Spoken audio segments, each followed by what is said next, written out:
جن خواتین پہ قربانی واجب ہے، قربانی کس پہ واجب ہوتی ہے؟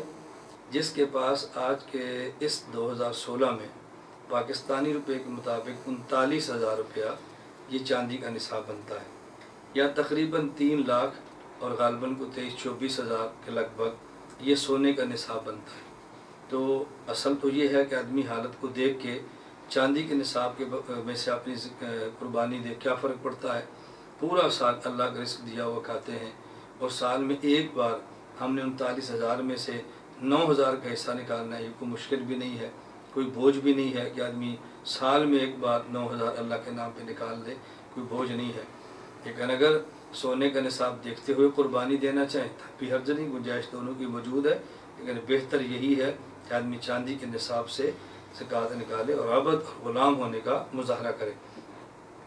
جن پر یہ چاندی زکوٰۃ دینا واجب ہے عورت پر، میں مرد کی بات نہیں کرتا، اس لیے کہ بہت ساری خواتین کا ذہن یہ ہے کہ جب گھر میں مرد نے قربانی کر لی تو ہماری طرف سے ہوگی، حالانکہ یہ بات 100% غلط ہے۔ مرد کا الگ نصاب ہے، عورت کا اپنا الگ نصاب ہے۔ حتیٰ کہ اگر گھر میں کوئی بیٹی یا بیٹا بالغ اور جوان ہے اور اس کے پاس اتنے پیسے موجود ہیں تو اس پر بھی قربانی واجب ہے۔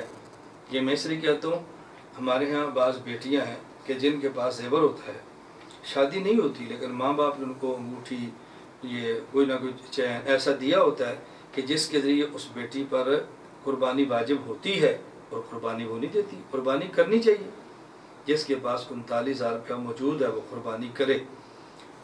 اسی طرح ہمارے ہاں خواتین ہیں، ان کے پاس پیسہ زیور ہوتا ہے، قربانی کر سکتی ہیں لیکن نہیں کرتی، وہ شوہر کی قربانی کافی سمجھتی ہیں۔